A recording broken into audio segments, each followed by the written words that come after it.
Ew. Hey, this is George from George Does Stuff. It's kind of a new thing, a little interview. I'm going to start over. Hey everybody, this is George from George Does Stuff. Kind of a different little intro. Usually I just do the overhead shot. Sometimes you get to see this ugly mug, but today is a very special day featuring a very special knife. So, I have another YouTube channel called MyFatHands that I shoot with a buddy of mine named Ben. Ben and I have known each other for 5 years. We have been doing the channel together for 4, I believe, of those 5 years. We have over 100 episodes, but Ben and myself have never met face to face up until a week ago, where I was working in Philadelphia, and Ben lives in the Northeast, and he was nice enough to drive down to meet me.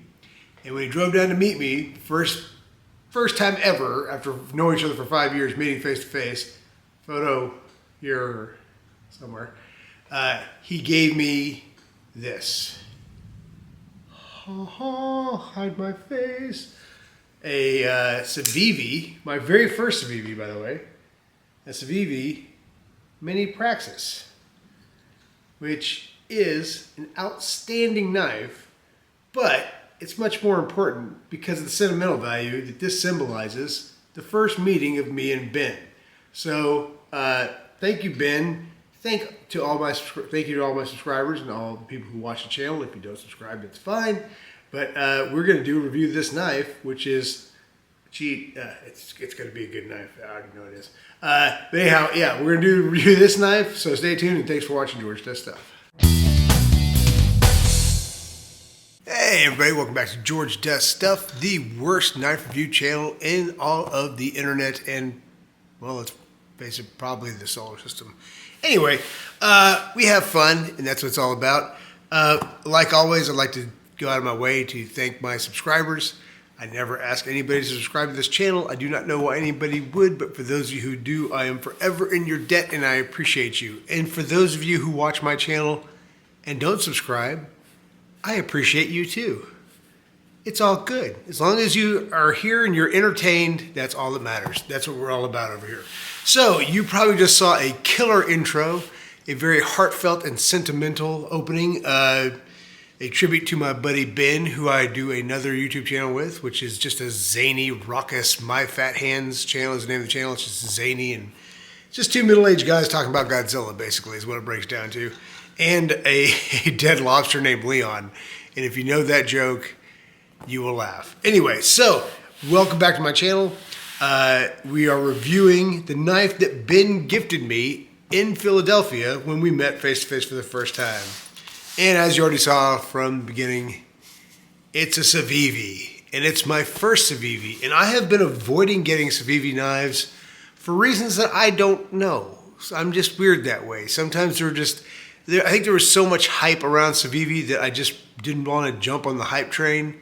But I think it's about time, and Ben timed this perfectly. So here I am with my first Civiv. You've already seen it in the intro, but I'll go ahead and do a fake unboxing. And oh, look at that. Look, everybody. It's a microfiber cloth. Because you can't cross the Pacific unless you have a microfiber cloth. I have batteries that I got. They made in China.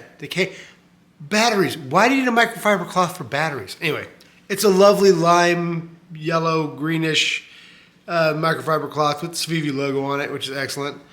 And there's a little Civiv guidebook telling you about the Elementum, which is kind of the knife that kind of set them on their course. And product use and warranty information. And if you don't know how to use a knife, we'll have somebody come by your house and hit you with the tack hammer, because it's not that tough. You unfold it and then cut stuff. Come on, people!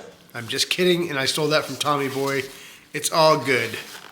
Housekeeping, want me fluff your pillow? All right, we're getting a little racy here. We need to bring it down. All right, so here we are, a beautiful olive drab green, very military-esque in its color. This is a Mini Praxis with a blackened blade, got a black clip which is not reversible. It is deep carry. You can see it's a nice deep carry clip. Look at that. It's a lovely shape to it. It's got a, looks like a little swedge up there, some jimping, and it's a flipper. I like it. Me gusta mucho. I like the flipper. The flipper make me happy, yes. So let's give her a flip, see how she does. Whack! Just shoots right out like a rocket ship. Really nice shaped blade. Really well done. Civiv, you know, they have the reputation they have for a reason. They make a very, very good looking knife, and it's very well constructed. Has a nice finger choil there, which if you watch my channel, you know that's one of my favorite things. And I love the fact the flipper tab gives you extra purchase in there. It has really nice grooves in here that fit my hand very well. And you can get in there and really, you can go to town. That is super, super comfy. Super comfy. This knife is made of a very special steel. At least it's special to me. Let's see if I can get this guy in focus here. And then we're going to see if we can zoom in. Some heavy lifting here. Oh, there it is. You can see it. I'll try to get a little bit closer. D2. It's as small as it's ever been in the history of humanity. D2. And yet there it is in all its glory. All its semi-stainless glory. Yeah, it's a super fantastic knife. It feels great in the hand. It is a nice smallish blade, which is nice. As I've discussed before, as I have grown in age, I actually kind of prefer carrying a smaller blade. It's just kind of easier to carry around. You have to, you know, if you work in an office building, you don't have to worry about people jumping out of windows when you take this out of your pocket. It's like, oh my God, he's got a machete. I do have a review of a knife that will make people jump out of the window, and that's coming up very soon. But yes, but get back to this, the Mini Praxis. Really just a fantastic shape. It's got a really nice jimping up here. It's got a little thumb ramp there, so kind of lock yourself in, and you can get pretty locked in right there. You don't even have to go there. Very comfortable. It's got a captive pivot. This pivot very classily has the Civiv logo in it, because Civiv is just full of class. I will have to get the dimensions on the blade and probably show them up here somewhere.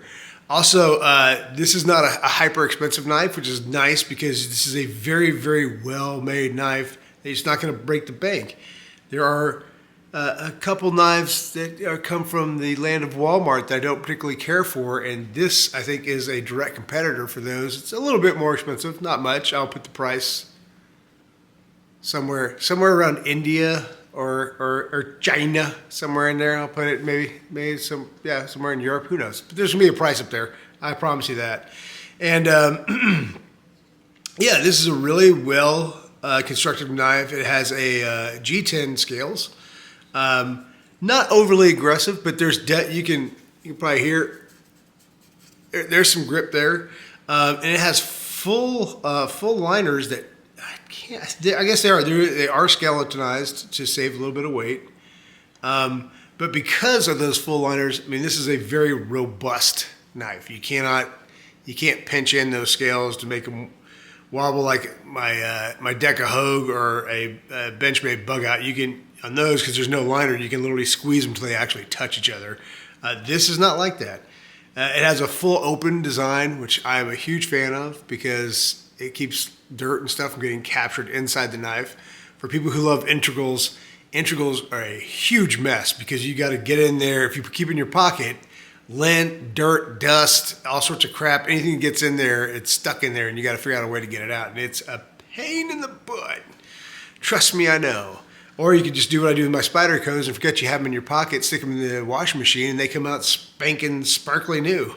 But not recommended with D2. But since it's coated D2, I imagine this will truly help with any type of, well, not any type, but will help reduce corrosion of the steel, as D2 is semi-stainless, but it definitely can rust. And if you put it in an environment where it's around salt water, high humidity, high heat, yeah, it will absolutely rust if you don't take care of it. But this coating should help with that quite a bit. It is a liner lock, and it is on ball bearings. It is buttery smooth. It's not a guillotine, though. I mean, I'm sure you can loosen up the pivot so it just swings super freely. But personally, I think this is great. I mean, this is exactly what you want in an EDC knife. You don't want it, I'm not out to impress the neighbors or the coworkers or anything. This is just a super, super good looking, great feeling, well constructed, practical EDC, light duty, light to light medium duty knife. I'm starting making up scales. You have light duty, light to medium duty, medium to heavy duty, and then heavy duty. And generally, when you start talking about heavy duty knives, you're talking about fixed blades. Actually, medium heavy to heavy. I mean, there are a couple of folding knives that fell in that category, and someday I may feature them. I actually have one brand that well, you probably may have seen it. But anyhow, I have one brand that I think is capable of those tasks. And while this may be, I wouldn't do that. First of all, it has too much sentimental value now, but also because it's just not designed for that. It has a nice, thin blade stock that is not meant to be, taken into the wilderness and chopping down trees. But this is great for, any other campsite duties, cutting ropes, doing some whittling, stripping bark off of something, all the fun light duty camp stuff you can do. And of course, what most of us use our knives for, processing Amazon boxes, opening mail, stuff like that. This obviously would be a fantastic knife for that. So that being said, let's give it a couple more flips. We're not going to go crazy with that. I'm not an ASMR guy. I can deal with about 2 or 3 of these and then I start getting irritated. So, but yeah, no, very nice action. I bet that's going to break in. It's going to swing really hard too. But it feels great. I haven't had any failures to launch on this. It is definitely a very well thought out and well executed knife. But that being said, we are now going to start our comparison and see how it stacks up with other knives. All right, so we're going to start off with the usual suspects. Of course, this is my S90V version. This is the Para 2. Oh man, I accidentally did a little precursor there. This is the Native, also an S90. Very proud of this knife and having those pairs. I think that's really cool. Turns out late in life I've really fallen in love with the color teal. Here it is with the Mini Iridium. Also another fantastic knife that probably doesn't get enough pocket time with me, but hey, whatever. Here's everybody's favorite, the Microtech LUDT. So really get kind of an idea of the size of this blade. I think the Mini Iridium and probably the Native are the best comparos, but we'll keep going just so people get an idea of what's going on. We got a little Kershaw Bel Air here, a little Magna Cut action. So people were commenting on how we measure these and how you line these knives up. So first of all, this is not scientific, just so you know. This is just so you can eyeball and get an idea of where this knife fits. And I'm not taking out calipers and doing laser, dimensions on this. It's just so you get an idea. So don't get too worked up about it, folks. It's going to be okay. Like I said, we're just here to have fun. This is a terrible channel. I don't know why you're watching it. But anyhow, there's your comparison. You see? No, I'm just kidding. Okay, so there you go. So now you have an idea of where this fits in with other knives. It is a smallish knife, which is actually fantastic. That's what I like. And like I said before, it is a very pleasant looking knife. We got the blade material, we got the construction, we got the scales, we got the jimping, we got the price, we got the dimensions. So we got the comparison with the other knives. So I think the only thing left to do is to test and see how sharp this knife is. So there will be no editing at all. I'm not going to walk into the other room because I forgot to get my phone book again. No, absolutely not. You will notice that there's without any edit at all, I will suddenly and smoothly be back with the phone book paper that I absolutely did not leave in the other room. Oh, look at that. There was no edit there at all. That's amazing. All right, so let's see how it's going to do. I have a feeling, but we're not going to say it out loud. Yeah, this knife came from the factory. Very, very, very sharp. I mean, there is very little resistance there at all. And to be honest, if I took a strop to this, it may even get sharper than that. And for God's sakes, there's no reason to have a knife that sharp. This knife is very, very, very sharp. They did a really good job when they sharpened this. You can see that it's pretty evenly ground, almost to a mirror polish on both sides.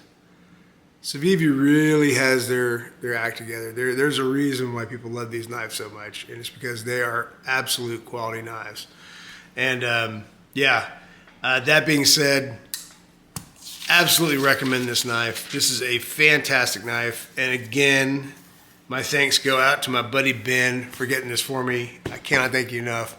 But what a great memento of our meeting each other face to face, and a great introduction to Civiv. I mean, that's two wins right there. That's absolutely awesome. So that being said, thank you guys very much for watching. I appreciate you guys watching. I hope I entertained y'all. That's it. And I hope I'll hope to talk to y'all later. Thank you so much. Bye.